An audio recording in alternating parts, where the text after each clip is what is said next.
This is the Fifth Estate Tribe of Mentors, where each week we profile voices from around the world that can inspire and make an impact to us on the continent. This is an opportunity to reflect, an opportunity to find one's Kairos moment. Kairos is an ancient Greek word meaning the right, critical, or opportune moment. The ancient Greeks had two words for time, chronos and kairos. The former refers to chronological or sequential time, while the latter signifies a proper or opportune time for action. Kairos time calls for action, conversion, and transformation, a change of life. Kairos is a point of opportunity and favor, and God assists us in discerning the Kairos, this moment of grace. And we hope these voices will help you along this journey.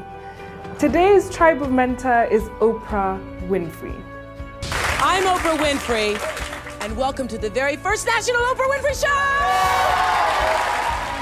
I just want to acknowledge to the universe right now, to God in all His glory, my praise and thanksgiving for this experience.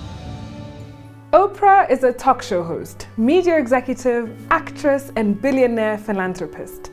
She's best known for being the host of the Oprah Winfrey Show, which aired for 25 seasons from 1986 to 2011. Every single person you ever will meet shares that common desire. They want to know, do you see me?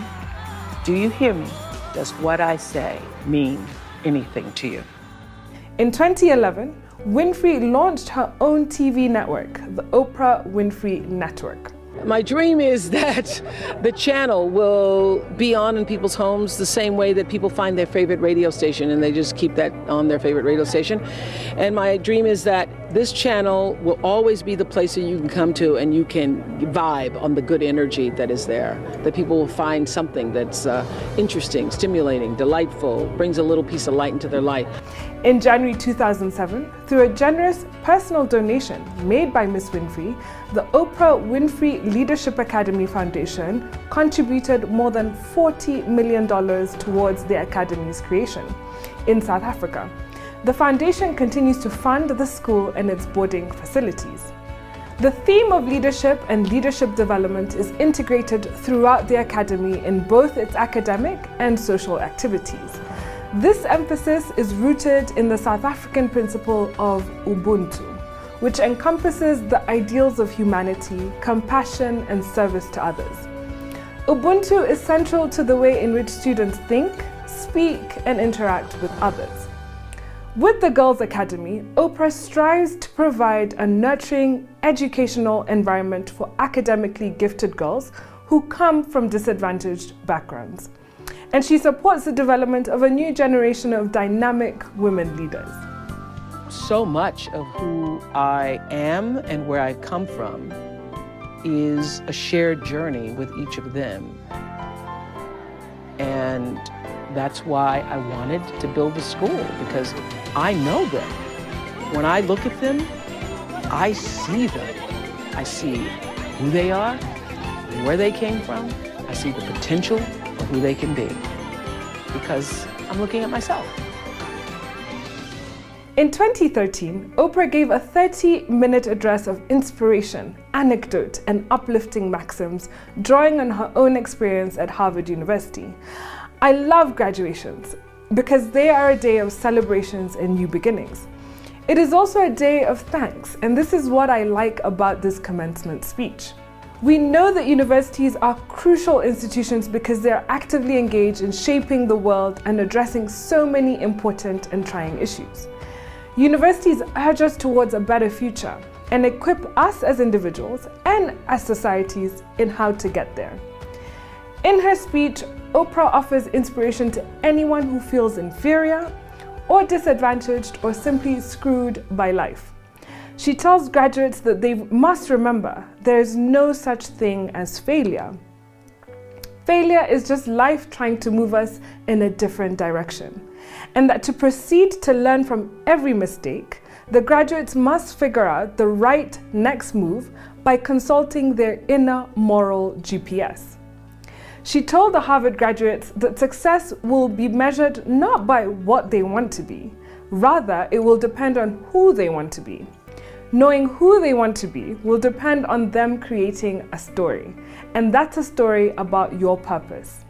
Take a look as she asks us to find purpose and to fulfill the highest, most truthful expression of ourselves as human beings. Listen as she asks us to max out our humanity. Oh my goodness! I'm at Harvard! Wow! To President Faust, my fellow honorands, Carl, that was so beautiful, thank you so much. And James Rothenberg, Stephanie Wilson, Harvard faculty, with a special bow to my friend, Dr. Henry Louis Gates. All of you alumni, with a special bow to the class of '88 and your $115 million.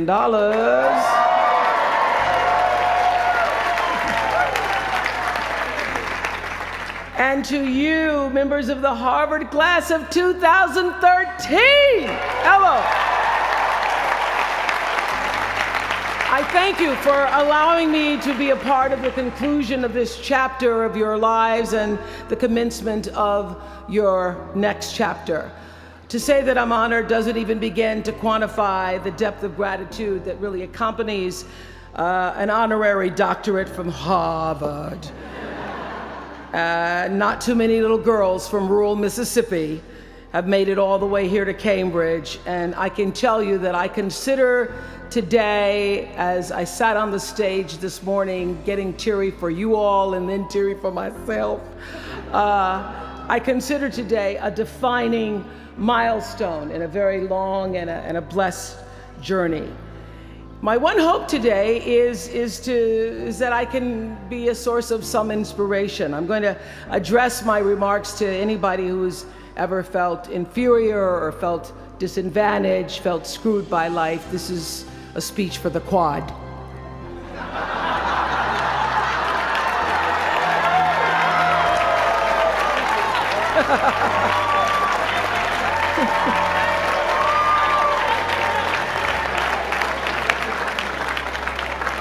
Actually, I was so honored. I wanted to do something really special for you. I wanted to be able to have you look under your seats and there would be free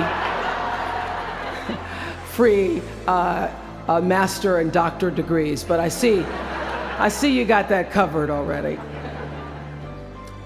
I will be honest with you. I felt a lot of pressure over the past few weeks to come up with something that I could share with you that you hadn't heard before, because after all, y'all went to Harvard, I did not.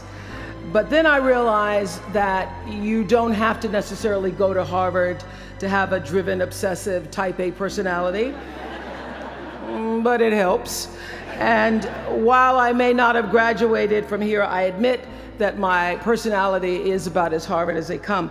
You know, my television career began unexpectedly. As you heard this morning, I was in the Miss Fire Prevention contest.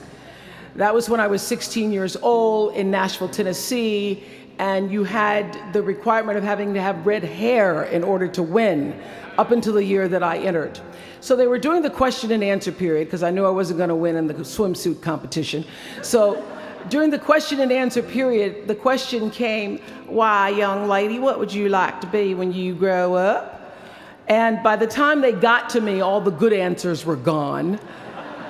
So I had seen Barbara Walters on the Today Show that morning, so I answered, "I would like to be a journalist. I would like to tell other people's stories in a way that makes a difference in their lives and the world." And as those words were coming out of my mouth, I went, "Whoa, this is pretty good. I would like to be a journalist. I want to make a difference." Well, I was on television by the time I was 19 years old.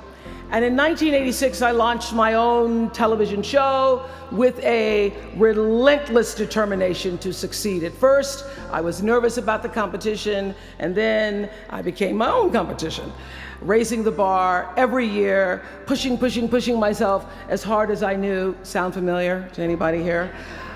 Eventually, we did make it to the top, and we stayed there for 25 years.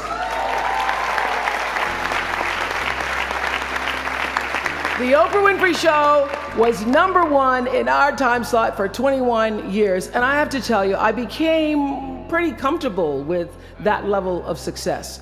But a few years ago, I decided, as you will at some point, that it was time to recalculate, find new territory, break new ground. So I ended the show and launched OWN, the Oprah Winfrey Network. The initials just worked out for me.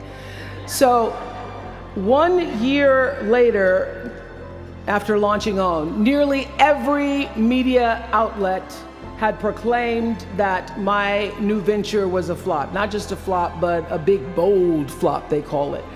I can still remember the day I opened up USA Today and read the headline, "Oprah not quite standing on her own."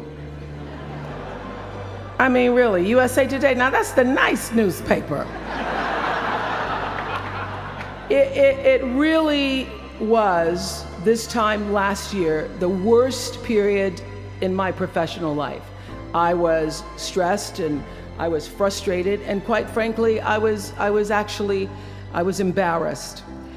It was right around that time that President Faust called and asked me to speak here, and I thought, you want me to speak to Harvard graduates? What can I possibly say to Harvard graduates, some of the most successful graduates in the world, in the very moment when I had stopped succeeding? So I got off the phone with President Faust, and I went to the shower. It was either that or a bag of Oreos.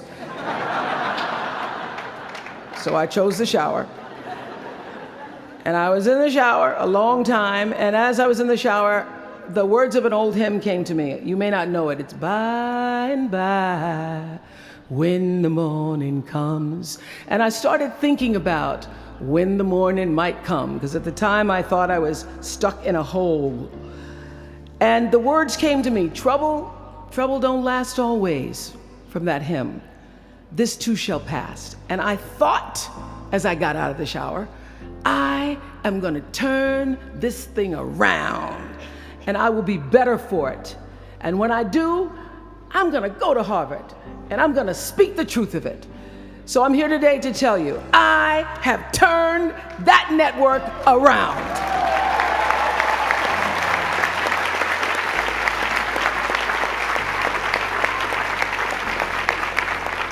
And it was all because I wanted to do it by the time I got to speak to you all. So thank you so much. You don't know what motivation you were for me. Thank you. I'm even prouder to share a fundamental truth that you might not have learned even as graduates of Harvard, unless you studied the ancient Greek hero with Professor Naj. Professor Naj, who, as we were coming in this morning, said, "Please, Ms. Winfrey, walk decisively." I shall walk decisively. This is what I want to share. It doesn't matter how far you might rise. At some point, you are bound to stumble, because if you're constantly doing what we do, raising the bar, if you are constantly pushing yourself higher, higher, the law of averages, not to mention the myth of Icarus, predicts that you will at some point fall. And when you do, I want you to know this, remember this, there is no such thing as failure. Failure is just life trying to move us in another direction. Now, when you're down there in a hole, it looks like failure. So this past year, I had to spoon feed those words to myself. And when you're down in the hole, when that moment comes, it's really okay to feel bad for a little while. Give yourself time to mourn what you think you may have lost. But then here's the key. Learn from every mistake, because every experience, encounter, and particularly your mistakes are there to teach you and force you into being more of who you are. And then figure out what is the next right move. And the key to life is to develop an internal, moral, emotional GPS that can tell you which way to go. Because now and forevermore, when you Google yourself, your search results will read Harvard 2013. And in a very competitive world, that really is a calling card, because I can tell you, as one who employs a lot of people, when I see Harvard, I sit up a little straighter and say, where is he or she? Bring them in. It's an impressive calling card that can lead to even more impressive bullets in the years ahead. Lawyer, senator, CEO, scientists, physicists, winners of Nobel and Pulitzer Prizes, or late night talk show host. But the challenge of life, I have found, is to build a resume that doesn't simply tell a story about what you want to be, but it's a story about who you want to be. It's a resume that doesn't just tell a story about what you want to accomplish, but why. A story that's not just a collection of titles and positions, but a story that's really about your purpose. Because when you inevitably stumble and find yourself stuck in a hole, that is the story that will get you out. What is your true calling? What is your dharma? What is your purpose? For me, that discovery came in 1994 when I interviewed a little girl who had decided to collect pocket change in order to help other people in need. She raised $1,000 all by herself, and I thought, well, if that little 9-year-old girl with a bucket and a big heart could do that, I wonder what I could do. So I asked for our viewers to take up their own change collection, and in 1 month, just from pennies and nickels and dimes, we raised more than $3 million that we used to send one student from every state in the United States to college. That was the beginning of the Angel Network. And so what I did was I simply asked our viewers, do what you can wherever you are, from wherever you sit in life. Give me your time or your talent, your money if you have it, and they did. Extend yourself in kindness to other human beings wherever you can. And together we built 55 schools in 12 different countries and restored nearly 300 homes that were devastated by Hurricanes Rita and Katrina. So the Angel Network, I've been on the air for a long time, but it was the Angel Network that actually focused my internal GPS. It helped me to decide that I wasn't just gonna be on TV every day, but that the goal of my shows, my interviews, my business, my philanthropy, all of it, whatever ventures I might pursue, would be to make clear that what unites us is ultimately far more redeeming and compelling than anything that separates me. Because what had become clear to me, and I want you to know, it isn't always clear in the beginning, because as I said, I'd been on television since I was 19 years old. But around 94, I got really clear. So don't expect the clarity to come all at once, to know your purpose right away. But what became clear to me was that I was here on earth to use television and not be used by it, to use television to illuminate the transcendent power of our better angels. So this Angel Network, it didn't just change the lives of those who were helped, but the lives of those who also did the helping. It reminded us that no matter who we are, or what we look like, or what we may believe, it is both possible and, more importantly, it becomes powerful to come together in common purpose and common effort. I saw something on the Bill Maher show recently that so reminded me of this point. It was an interview with David and Francine Wheeler. They lost their 7-year-old son, Ben, in the Sandy Hook tragedy. And even though gun safety legislation to strengthen background checks had just been voted down in Congress at the time that they were doing this interview, they talked about how they refused to be discouraged. Francine said this. She said, "Our hearts are broken, but our spirits are not. I'm going to tell them what it's like to find a conversation about change that is love, and I'm going to do that without fighting them." And then her husband David added this: "You simply cannot demonize or vilify someone who doesn't agree with you, because the minute you do that, your discussion is over, and we cannot do that any longer. The problem is too enormous. There has to be some way that this darkness can be banished with light." In our political system and in the media, we often see the reflection of a country that is polarized, that is paralyzed, and is self-interested. And yet, I know you know the truth. We all know that we are better than the cynicism and the pessimism that is regurgitated throughout Washington and the 24-hour cable news cycle. Not my channel, by the way. We understand that the vast majority of people in this country believe in stronger background checks because they realize that we can uphold the Second Amendment and also reduce the violence that is robbing us of our children. They don't have to be incompatible.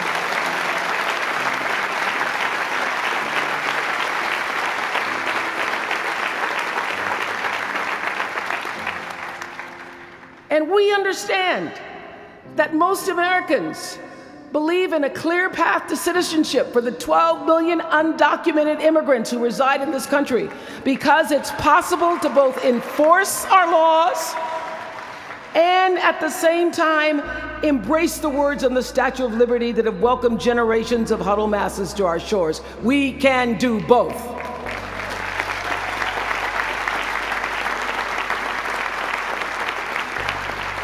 And we understand, I know you do because you went to Harvard, that people from both parties and no party believe that indigent mothers and families should have access to healthy food and a roof over their heads and a strong public education. Because here in the richest nation on earth, we can afford a basic level of security and opportunity. So the question is, what are we going to do about it? Really, what are you going to do about it? Maybe you agree with these beliefs, maybe you don't. Maybe you care about these issues, or maybe there are other challenges that you, class of 2013, are passionate about. Maybe you want to make a difference by serving in government. Maybe you want to launch your own television show. Or maybe you simply want to collect some change. Your parents would appreciate that about now. The point is, your generation is charged with this task of breaking through what the body politic has thus far made impervious to change. Each of you has been blessed with this enormous opportunity of attending this prestigious school.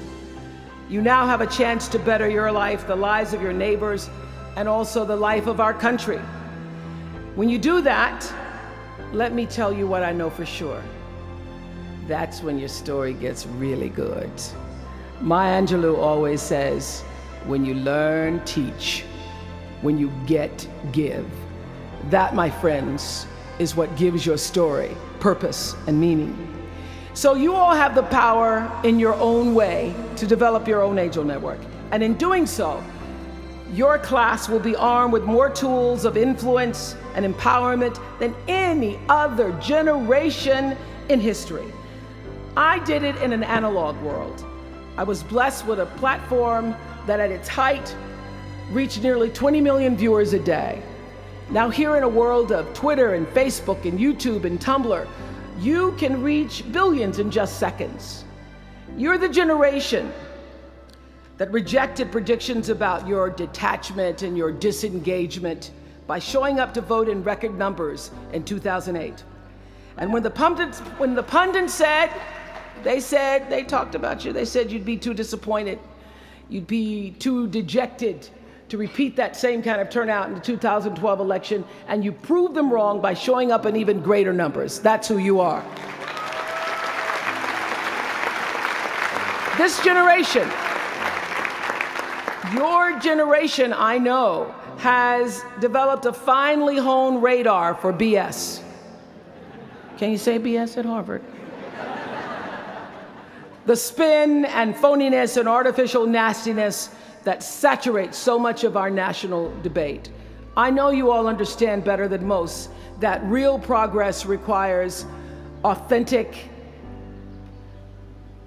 authentic way of being, honesty, and above all, empathy. I have to say that the single most important lesson I learned in 25 years talking every single day to people was that there's a common denominator in our human experience. Most of us, I tell you, we don't want to be divided. What we want, the common denominator that I found in every single interview, is we want to be validated. We want to be understood. I've done over 35,000 interviews in my career. And as soon as that camera shuts off, everyone always turns to me and inevitably in their own way asks this question: was that okay? I heard it from President Bush. I heard it from President Obama. I've heard it from heroes and from housewives. I've heard it from victims and perpetrators of crimes. I even heard it from Beyonce and all of her Beyonce-ness. She finishes performing, hands me the microphone and says, "Was that okay?" Friends and family, yours, enemies, strangers, in every argument, in every encounter, every exchange, I will tell you, they all want to know one thing: was that okay? Did you hear me? Do you see me? Did what I say mean anything to you? And even though this is the college where Facebook was born, my hope is that you will try to go out and have more face-to-face conversations with people you may disagree with.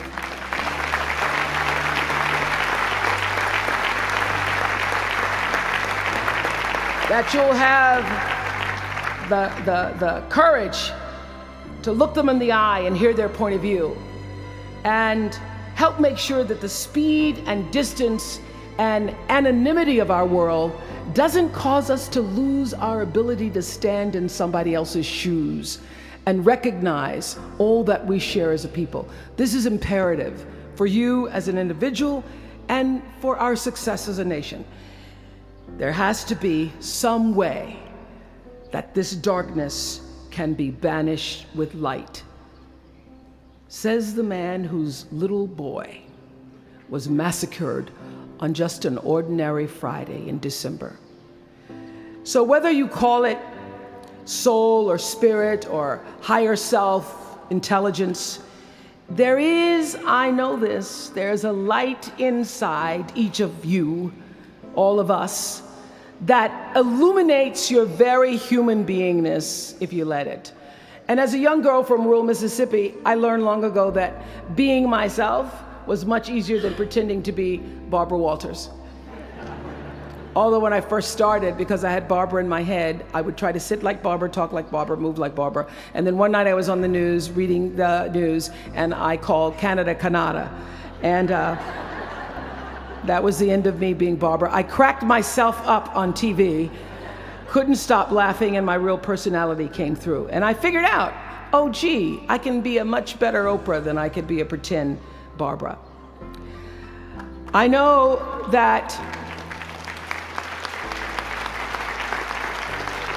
that you all might have a little anxiety now and hesitation about leaving the comfort of college and putting those Harvard credentials to the test. But no matter what challenges or setbacks or disappointments you may encounter along the way, you will find true success and happiness if you have only one goal. There really is only one, and that is this: to fulfill the highest most truthful expression of yourself as a human being. You want to max out your humanity by using your energy to lift yourself up, your family, and the people around you. Theologian Howard Thurman said it best. He said, "Don't ask yourself what the world needs. Ask yourself what makes you come alive, and then go do that. Because what the world needs is people who have come alive."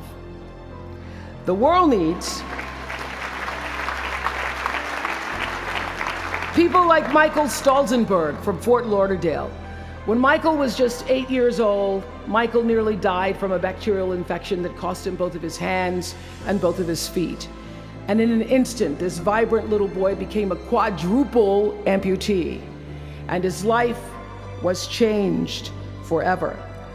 But in losing who he once was, Michael discovered who he wanted to be. He refused to sit in that wheelchair all day and feel sorry for himself. So with prosthetics, he learned to walk and run and play again. He joined his middle school lacrosse team. And last month, when he learned that so many victims of the Boston Marathon bombing would become new amputees, Michael decided to banish that darkness with light. Michael and his brother Harris created MikeysRun.com to raise $1 million for other amputees by the time Harris runs the 2014 Boston Marathon. More than 1,000 miles away from here, these two young brothers are bringing people together to support this Boston community the way their community came together to support Michael. And when this 13-year-old man was asked about his fellow amputees, he said this: "First, they will be sad. They're losing something they will never get back. And that's scary. I was scared. But they'll be okay. They just don't know that yet." We might not always know it. We might not always see it or hear it on the news or even feel it in our daily lives. But I have faith that no matter what, class of 2013, you will be okay. And you will make sure our country is okay. I have faith because of that 9-year-old girl who went out and collected the change. I have faith because of David and Francine Wheeler. I have faith because of Michael and Harris Stolzenberg. And I have faith because of you, the network of angels sitting here today. One of them, Khadijah Williams, who came to Harvard 4 years ago. Khadijah had attended 12 schools in 12 years, living out of garbage bags amongst pimps and prostitutes and drug dealers, homeless, going into department stores, Walmart in the morning to bathe herself so that she wouldn't smell in front of her classmates. And today she graduates as a member of the Harvard class of 2013.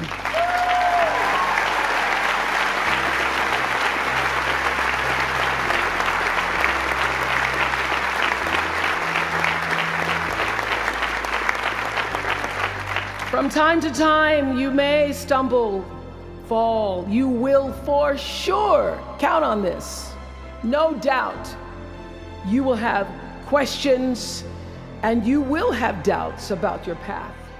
But I know this: if you're willing to listen, to be guided by that still small voice that is the GPS within yourself, to find out what makes you come alive, you will be more than okay.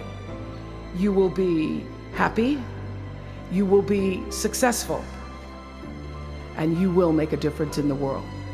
Congratulations, class of 2013. Congratulations to your family and friends. Good luck, and thank you for listening. Was that okay?